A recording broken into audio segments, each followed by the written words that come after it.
you, Heather and Kieran. That makes me wish I had talent. When I was in, I'm going to guess 3rd or 4th grade, I had decided that year for Christmas after having gone, do you remember Pace Warehouse? It was before Sam's and before Costco was around. Pace was the membership warehouse. They had one in Charlotte. And I remember going there and seeing what I got my heart set on that year for Christmas. And like most other 4th graders, what I wanted was a walkie-talkie CB radio. Because who doesn't need a walkie-talkie CB radio? Anyway, I had made very clear to everyone in my family, this is really what I wanted for Christmas. And I kept talking about this CB radio that I wanted. It could only have this. There's 40 CB stations. This could only have 3. Anyway, but I was so excited about the prospect of this, and I had dreamt of what it would be like to actually get this thing for Christmas. And long story short, I actually got this thing for Christmas. Now, once I got it, though, it required 8 AA batteries. It had an antenna that you would unfold. And I'm not lying. I could hit the podium from here with it. I mean, it looked like something from World War II almost. But anyway, I'm so excited to have this thing.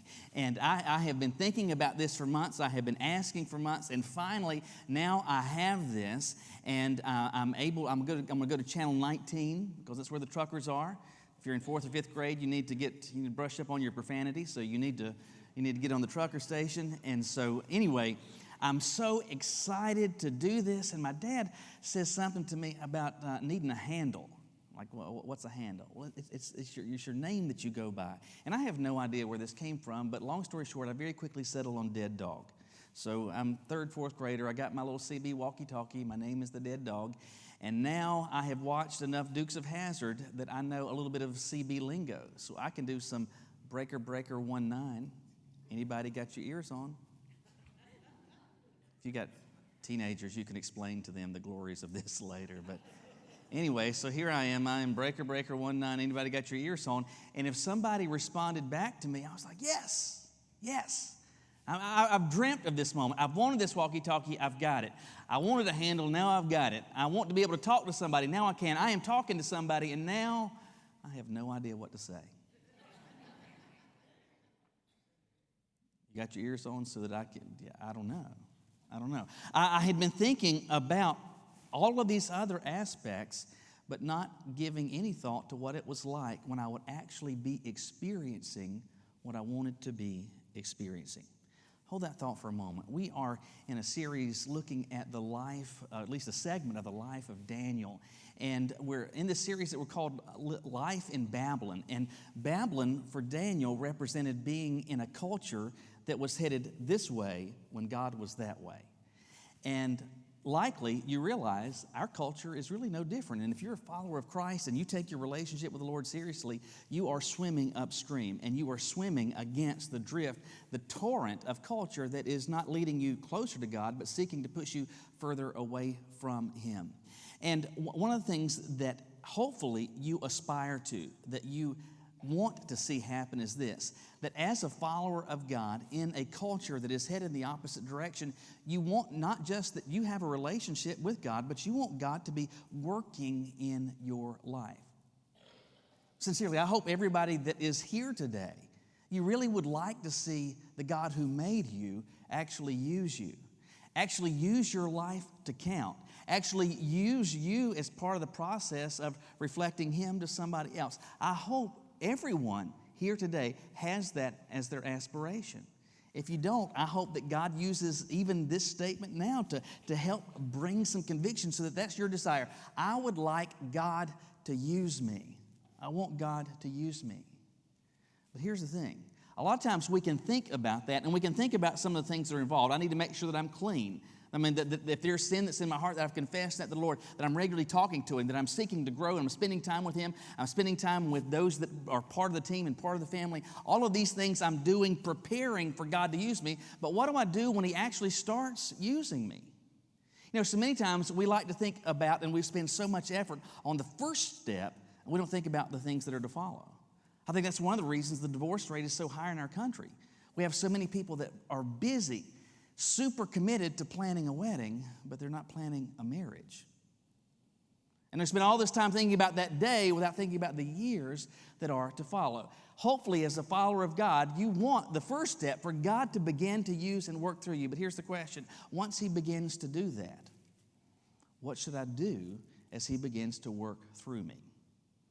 So I don't want to just prepare for getting Him to work, but I want to be prepared so that I'm doing something as He begins to work through me. What should I be doing? Look with me in your Bibles today to Daniel chapter 2.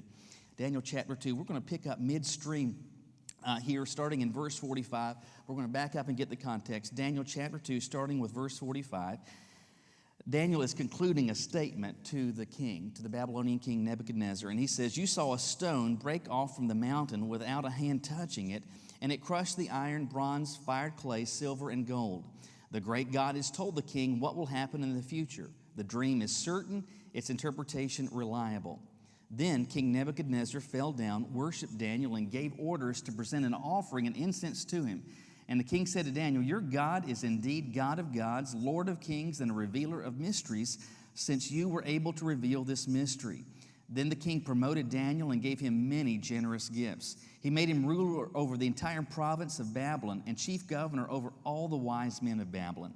At Daniel's request, the king appointed Shadrach, Meshach, and Abednego to manage the province of Babylon, but Daniel remained in the king's court. What we are seeing is that God is using and God is working through Daniel.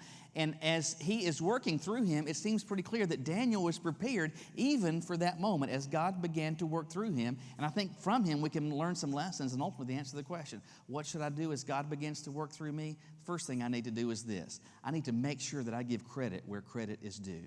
Make sure that I give credit where credit is due so that we're on the same page. Remember that Daniel is part of a whole stack of Hebrews that have been carted off and sent to Babylon. And among this group, there are some that have been selected to be groomed for service in the king's court. And Daniel, Shadrach, Meshach, and Abednego are some of them. But Daniel, Shadrach, Meshach, and Abednego don't just have a relationship with God, they're serious about this. So they are seeking to maintain their faithfulness and fidelity to God, even though the culture and the king and everyone is headed in the opposite direction. But you remember last week we talked about how the king had this dream, seemingly recurring. And if you've ever had a recurring dream, perhaps you've also wondered, is there something to this? Might there be something more to the fact that my mind is just kind of unpacking and piecing together all these abstract thoughts? What's the deal? And so what he does is to gather the wise men, the astrologers and the soothsayers and all the magicians and all these candidly people operating in dark spiritual realms to get them together and say, okay, guys, I've had a dream. I need you to tell me what it means. They say, okay, tell us what the dream was and we'll tell you what it meant. The king says, no, I'm not going to do that because you could just tell me anything. What I expect is you to tell me what, if you've got some ability, if you've got some giftedness, you tell me what the dream was and you tell me what it meant. Because I know if you can tell me what the dream was without me telling you, then you've got some ability. I mean, that you will know what this dream actually means. And they say, well, yeah, that's impossible. That's impossible. And so the king decides, you know what? Fine. You're all dead men. Dead men walking. Schedules effectively an execution date. Issues a decree that all these people, and that's going to include Shadrach, Meshach, Abednego, and Daniel, they're going to be executed. And last week we saw that Daniel had petitioned and asked that the pause button be pressed so that he might inquire of the Lord the answer to the question. And so, long story short, what we saw is that Daniel, Shadrach, Meshach, and Abednego pray. And God gives to Daniel the answer. And he's gone before the king and he says, hey, I know what your dream is. That's where we left things. And so what you see starting back in verse 31 is that Daniel begins to unpack what it is that the king saw in his dream. And he says, starting in verse 31, you were watching and there was this colossal statue that appeared. So in your dream you saw this massive statue and it was dazzling, it was big, it was kind of foreboding. Verse 32, the head of the statue is pure gold, so gold head. And then there's chest and arms that are silver, stomach and thighs are bronze, legs are iron, feet partly with iron and partly with fired clay. And as you see this statue, all of a sudden there's this stone that kind of comes out of nowhere, and it busts the statue on its feet and causes all this thing to crumble. That's what you saw. And as the king is hearing this, he's thinking, holy cow, that's exactly what I saw. But now it's time to give the interpretation. And so starting in verse 36, Daniel says, that was the dream. Now we'll tell you the interpretation. And so he says, the God of heavens has given you sovereignty, power, glory, and strength. He says, you are the King of kings. And so he says, you are, at the end of verse 38, you are the head of gold.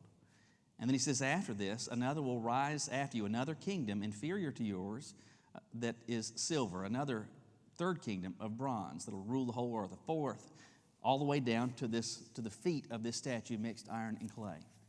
Now, keep in mind that Daniel is communicating this to the king in roughly 605 BC. So 600 years before Jesus came into the world as a little baby, God is speaking first to the king through this dream of which he has no idea, and then he uses his servant, he uses Daniel to communicate this is the content of the dream and this is what the dream actually means. Now, we're in 2022, and it's pretty easy for us to go back and say, hey, we can very easily identify what's going on. So if Nebuchadnezzar represents the gold, the Babylonian Empire represents the gold portion of the statue, the next dominant world empire to come was the Medo-Persian Empire. So that represents the chest of arms, the chest and arms of silver. After that comes the belly and the thighs of bronze, and that represents the Greek Empire, which was the dominant world power, only then to be replaced by what's described as iron, legs of iron, that was the Roman Empire, that ruled for more than 1,000 years, was the dominant, insanely dominant world power. And then after that, you have this mixture of clay and iron that is part of the feet, that if you have paid a whole lot of attention, and we have no time to unpack all of this at all, but it is widely believed and understood that this is a reference to what is going to happen in the future, that there's going to essentially be a resurrected Roman Empire that is going to become the dominant world force, that we have yet to see that empire, that is going to be nearing. And as that empire gets established, that is going to indicate in part that we're very close to the return of Christ, that is going to be the stone that comes and crushes that crushes the dominant world power. And then you see this collapse of the statue suggesting that every world power, that every empire is ultimately inferior to the power of God. And that Jesus truly is King of Kings and Lord of Lords. And again, this was a message that was communicated in 605 BC. And so 600 years before there's a Roman Empire, we've already heard about the Babylonian, the Medo-Persian, and now the Roman Empire. It's crazy. The only way that this can be known is that God is at work and God is speaking through Daniel to show to the king this message. Now, we could spend a whole lot of time thinking about the prophetic nature of this, but I want you to think about the actuality of what's going on and what is occurring likely in the king's mind. So here, you've been having this dream over and over again, and it has troubled you. It has puzzled you, and you're thinking there's something to it. And now Daniel is saying, this is what the dream is. So you're like, man, this guy really knows what he's talking about. So if he really knows what he's talking about, then he also knows what this thing means. And what he's just told me is that this statue represents world powers, symbolized by all these different metals, symbolized by these various portions of the body. And who's at the top? I am. I'm the king of Babylon. That's up at the top. I'm gold. Everybody knows gold's better than silver. Gold's better than bronze. How many of you, when you proposed to your wife, offered her a nice iron ring? Right? You get that on your wedding day. Anyway, now the king hearing this has got to think, man, this is wonderful. I mean, I know I'm not going to be around here forever, but so long as I'm here, I'm at the top. This is wonderful. This is great. And who has just told him this? Daniel has just told him this.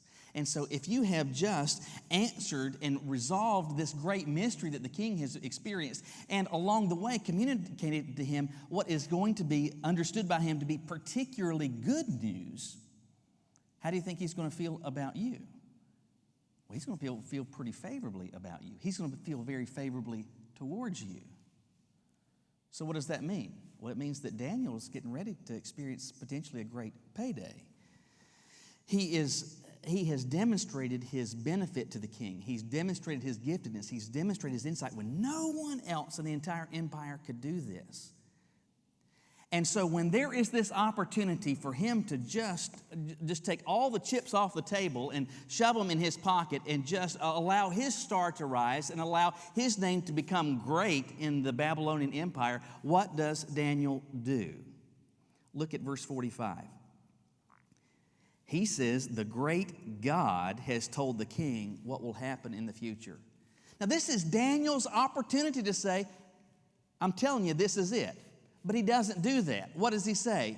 He said, this came from God. God has shown you. I'm just the messenger here. But even then, that's not the first time that Daniel has done this. Back when earlier in the chapter, when he communicates, hey, I've got the interpretation, he says, listen, there's no person that can answer to the king exactly what you're looking for, but I know the God of the one who has made everything, and he's a revealer of mysteries, and he has shown me what this is. At the very beginning, Daniel is doing what?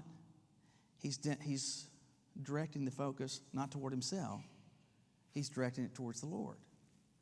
Put another way, Daniel is giving credit where credit is due. And in terms of what could be his own personal star rising, and would be an opportunity for him to really pad his resume and to really seek to gain for himself great attention, fanfare, and pomp, he doesn't seek that. Instead, he's saying, listen, this is God at work. What is he doing? He's giving credit where credit is due. Years ago at my home church, they had, after a Sunday night service, a fellowship scheduled, and this particular one, men were supposed to, I don't know if it was, everybody was supposed to make a pie or just some sort of dessert. And so that was going to be the thing. And so I don't know, come get poisoned by the men on Sunday night after church. Anyway, so we had that. My dad was a good cook. In fact, in the Air Force, they made him a cook. And I mean, anytime Daddy prepared something, though, he really was. He was a good cook. And making something like this would not be at all a problem for him. And the decision, I don't know if everybody was supposed to make the same thing or not, but an apple pie is what he was going to bring. And there's a lot that goes into an apple pie. You got to get the apples, you got to peel the apples, you got to cut the apples, you got to do the crust. There's just a lot to it. It's kind of a pain. He didn't really want to do that. So he went to the grocery store and he bought a Mrs. Smith's. You laugh, you do the same thing. Yeah, conviction, there you go. Anyway, and honestly, there was no intent behind this apart from the fact I just don't want to have to. I need to take a dessert. I'm going to go take a dessert, so he buys the Mrs. Smith's apple pie. But you don't want to advertise the fact that you're bringing a store-bought thing. So what do? You change the container, right? And so it comes in the tin. So you take it out of the tin and you put it into a glass Pyrex dish or something like that, all right? So you got this frozen pie. You put it in the oven and you take it out. And so then he takes it to church. I don't know if he knew or not, but this wasn't just a men's bring a dessert. It was like a contest. And so they're like judging this stuff. Long story short, my dad wins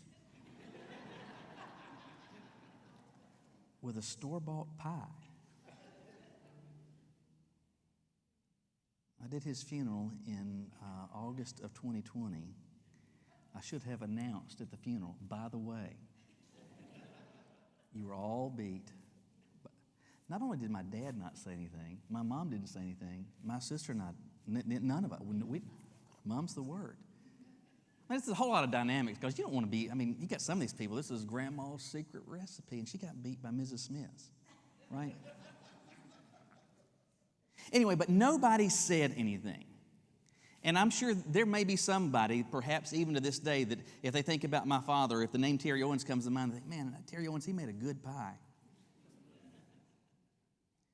And do you know why they think that? Because he got credit for Mrs. Smith. Mrs. Smith and her wonders. That's what tasted so good. All my dad did was just change the dish and heat it in the oven. You know, that's fine for bring some dish for an event at work, at church, at school, or whatever. But unfortunately, we can very easily do that as followers of God. By that I mean this. We can get to the point where we can say, you know, I really would like God to use me and my life to count. Lord, please, and make sure that I'm clean, that I'm studying, that I'm praying, that I'm doing all these things. I have positioned myself properly, and I am at a place where He can use me. And then as He begins to use me, what invariably is going to happen is that other people are going to start to notice. They're going to see God at work, and they're going to see God using you.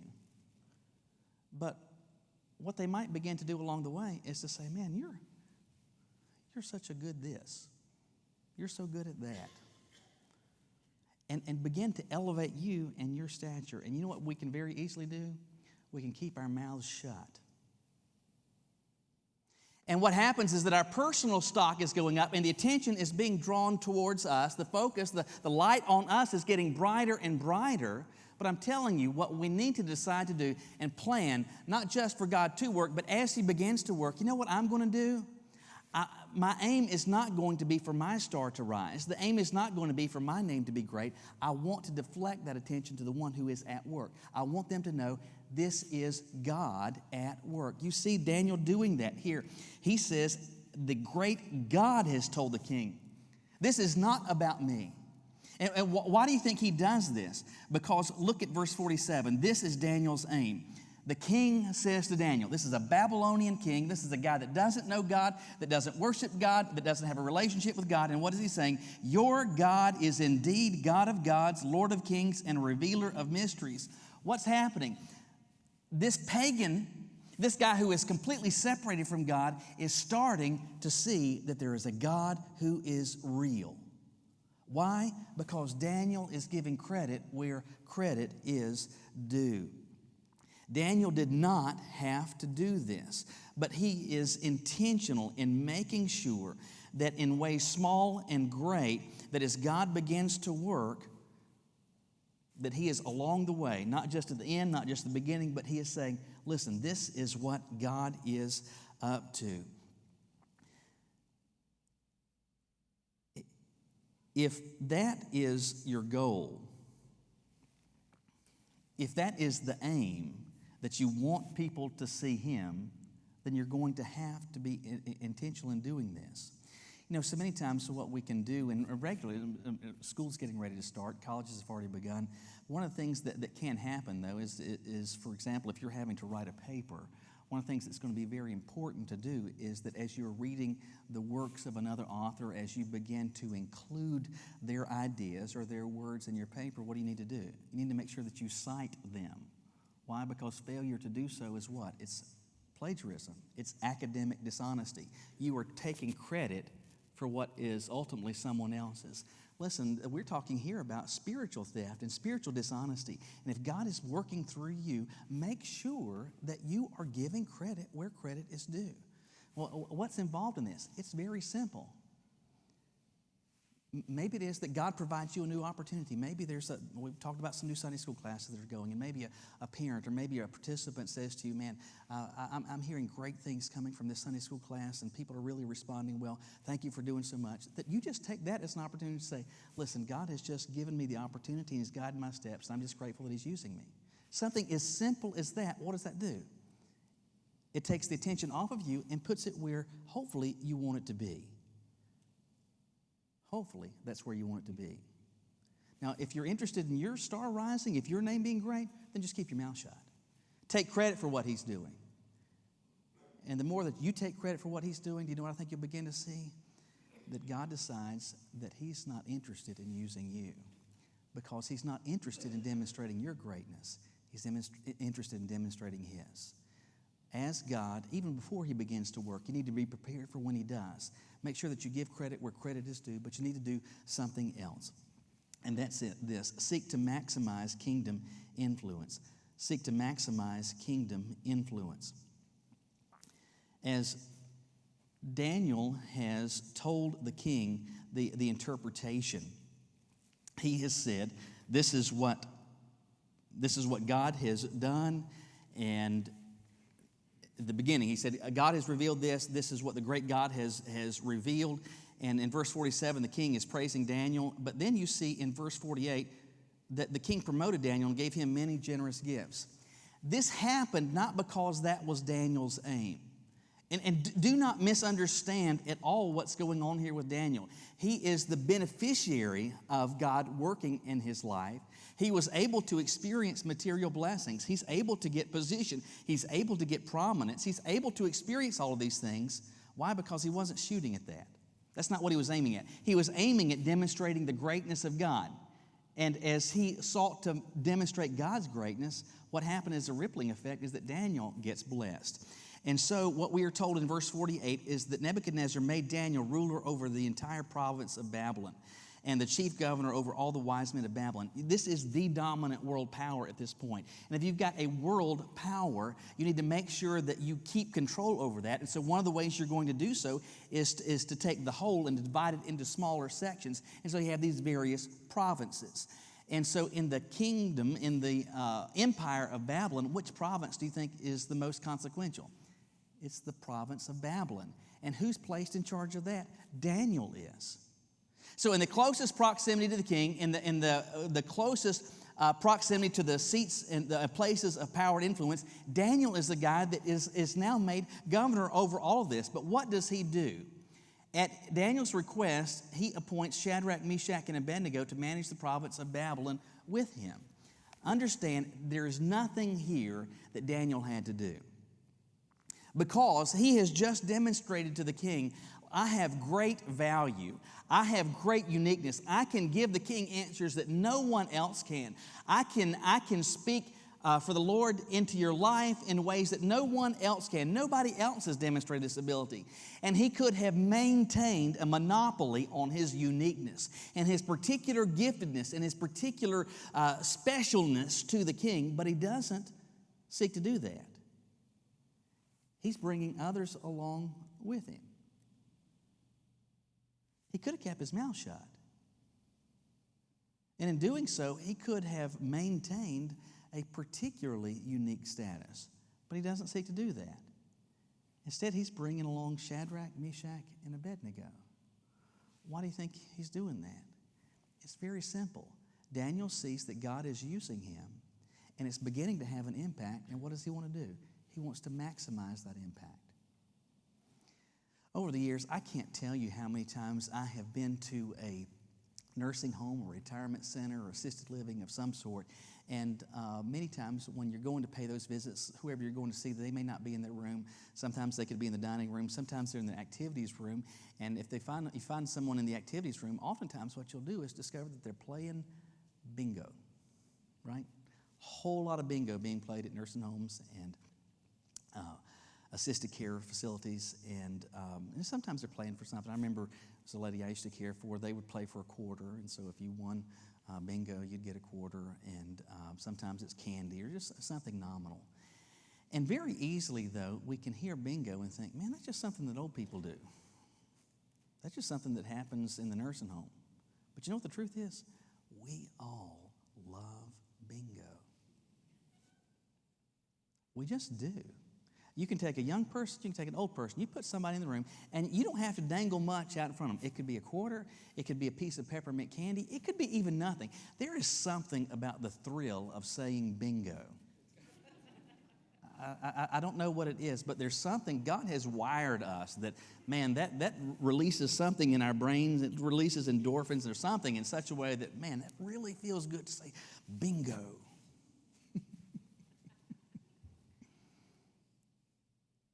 But we love that. But here's the thing. Let's say we're having a church-wide bingo thing or something, all right? So let's say it's going to be on September the 15th. We're going to have bingo. Come get you. We're going to be playing for some stuff that we got from the dollar store. All right, so you know it's just junk that'll be broken before you get home, right? But you don't care. You're going to be here for bingo. And you're going to come, and you're going to sit down, and you're going to have your card, but what do you really want? You want more cards, right?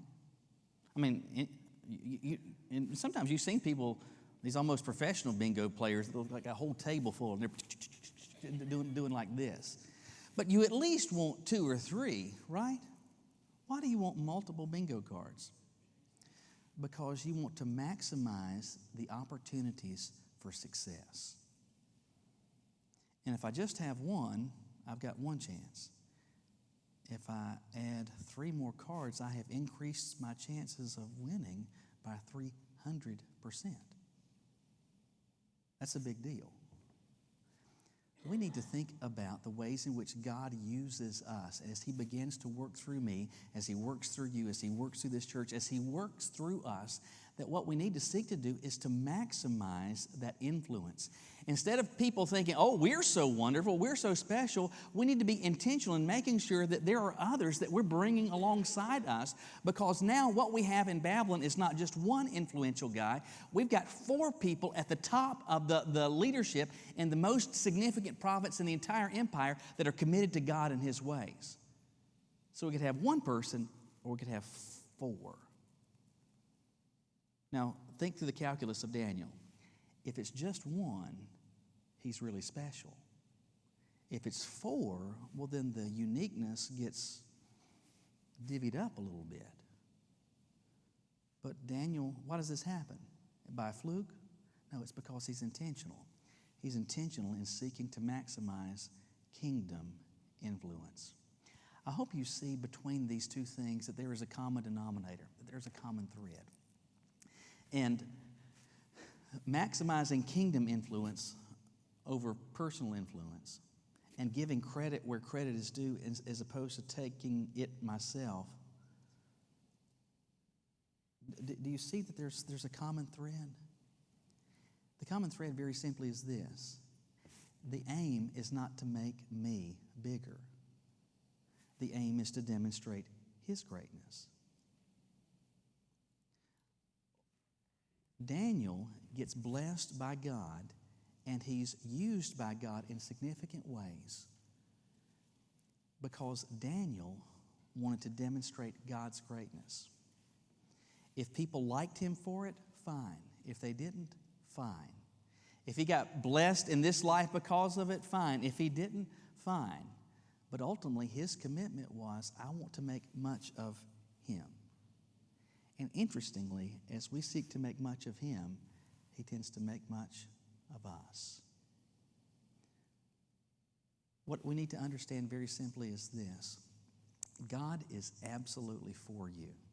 He really is. But God's not about you. He's for you, but He's not about you. He's not interested in making you great. He's interested in using you to demonstrate His greatness to people who need to come to know Him. And when that is your aim, you are going to be somebody that not only God can start to work with, but He can continue to work with. Why? Because you're giving credit where credit is due. Because you're seeking to maximize not your influence, not your uniqueness, not how special you are, but how great He is. I hope the first base is covered, that you want God to use you. And you're positioning yourself for God to use. But the question is, are you prepared for Him to actually start using you?